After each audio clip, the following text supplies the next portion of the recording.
How much did I pay for this van? If you've been watching my videos over the past month or so, you've seen me sweating, bleeding. I edited out the cursing while I have been working on the van. Bought it originally off of Craigslist for $1,200, and I have since put work into it. But what is the total cost? I don't know. I haven't added it up yet. I kind of have it written down on this piece of paper. We're gonna have a running total of the cost right here and add it all up so everyone can see it and not have to filter through 25 videos. I'm curious myself. I have a ballpark idea, but I'm not 100% sure. I'm not adding tax, tag, and title because you have to add that to any vehicle. The $1,200, our baseline that we paid for it off of Craigslist. The first thing I did was I bought a timing belt kit. So we did the timing belt on the van. It was a daunting task, but it is done. That was $106 for the timing belt, water pump, and pulley kit. I also broke a bolt into the block while I was doing that. I had to extract it, and the cost of the new bolt was $2. I bought a refurbished AC compressor for $105, installed it myself, and when you do the air conditioning, you also need to add refrigerant. So I had 36 ounces of R134A,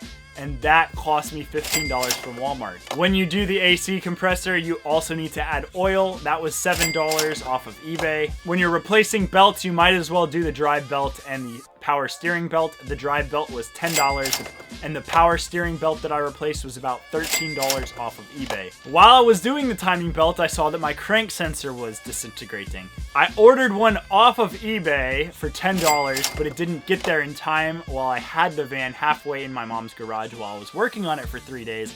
So I ran up to AutoZone and ended up spending $75 on the same crank sensor, but now I have a spare crank sensor if I ever need to change the crank sensor again. Something I haven't done yet, but I'm going to do is clean and flush the coolant, and that was about $15 for a cleaner and coolant. And I noticed a knock coming from the plug over coils, so I replaced one of the plug over coils in the van for $20. The tires on this van were absolutely awful. Well, the alignment was so off and the tires were so worn was because I found out that one of the wheel bearings was out. So I had to replace the wheel bearing. And instead of doing one, I decided to just get it done and do both. So we started working on the wheel bearing issue. I paid $50 in parts for new wheel bearings, $40 for a shop to press them in. While I was doing the wheel bearings, I smashed my CV axle threading on the driver's side. It was mushroomed, so we had to buy a new CV axle. That was $56. And by pulling the old CV axle out, I lost a bunch of transmission fluid, and that was another $40 in transmission fluid. I also destroyed the other axle nut and had to replace that. That was $16. And when you replace the wheel bearings, there's these two front wheel seals that hold in grease and protect it from water that you have to replace. And those, I had to drive to 2 different AutoZones and pick those up. They were $7 a piece, so we're gonna add $14 to that. Now that I have my wheel bearings, I went and got tires. Tires were $228, and to have them mounted, balanced, stems, lifetime rotation was $63. I was so excited to have new tires. We had about a foot of rain on my street. Like an idiot, I just drove right through it without my splash shields reinstalled, and water got flung up inside my engine bay, all over my belts and bearings. So I started getting an annoying squeal, and I threw a code on my first cylinder. When I removed my intake manifold to see what was going on my first cylinder, that's water in there. There was a lot of water in there. I had to spray and dry it out. I was gonna replace the 3 spark plugs on the V6 engine anyways. On the firewall side, it was a lot harder to get to. Took about 2 hours to get to that, but I was gonna do it anyways. The NGK Iridium spark plugs were $41 for 6 of them, and I also needed a new intake gasket and 1 intake manifold nut, which was $5 from Napa. And for some reason, my harmonic balancer started smoking. I did buy and install a new harmonic balancer. That was $20. I threw on another idler pulley because I thought that might have gone bad from getting so wet. That was $15, and I have since bought a new belt that I haven't gotten in the mail yet and I have not installed. It's supposed to be a lot quieter. It's one of the Continental Gator quiet belts. That was $23, but hopefully it will completely take care of my squeak. I did get my steering aligned. That was $106.99 for a 12-month alignment from Pep Boys. I also found out that the heat wasn't working in the car, so I bought a blend-door actuator for the heater. That was $43, probably about 4 hours of labor, and now my heat works. And that is everything that I have done to the car so far.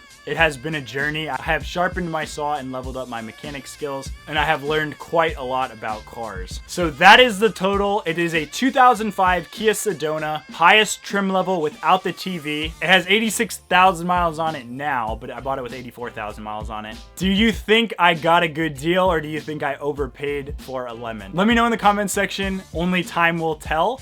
But that is the state of the van right now. Thanks everybody for watching. If you haven't already, give this video a thumbs up. If you want to stick around after the video, I'm going to show you a tour of the van as of now. We'll go over the sales that I had this weekend. This is what we're looking like right now. I got the cargo topper from Goodwill. That was $10. I did not add that to the cost of the van. Keyless entry. Ignore the mess. I've been working in here. 2 seats out. That one's still going to get ripped out. That one I'm going to keep. Of course, there's going to be small amounts of wear and tear. I'm not even sure if I did some of this plastic scratching, but it's here.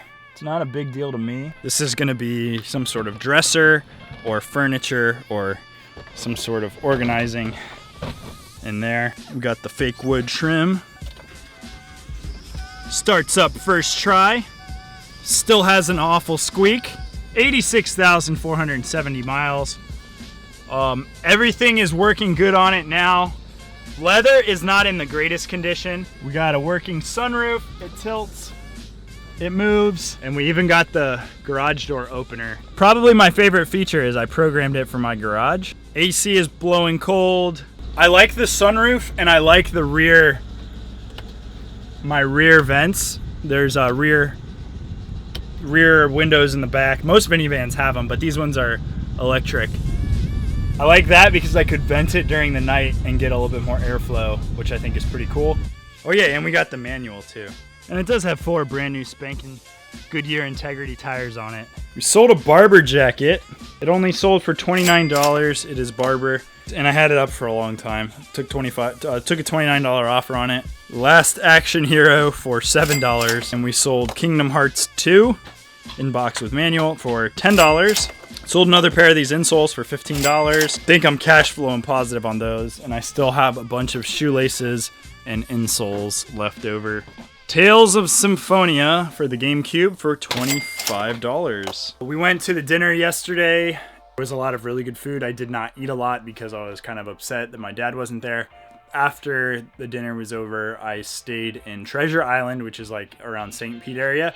My aunt knows somebody there. It's a street away from the beach, and she rents that place or knows the guy that owns it and stays there quite frequently this year.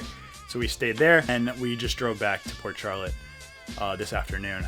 What I'm going to be doing for the rest of the day is organizing. I'm going to pick up a lot of my tools in the garage that are spread out everywhere. I'm going to start testing and putting together an FBA shipments because my bins are getting full, and I got some Wii's out there that aren't going to do well merchant fulfilled, so I'm just going to FBA them. That's pretty much my plans for the rest of the day.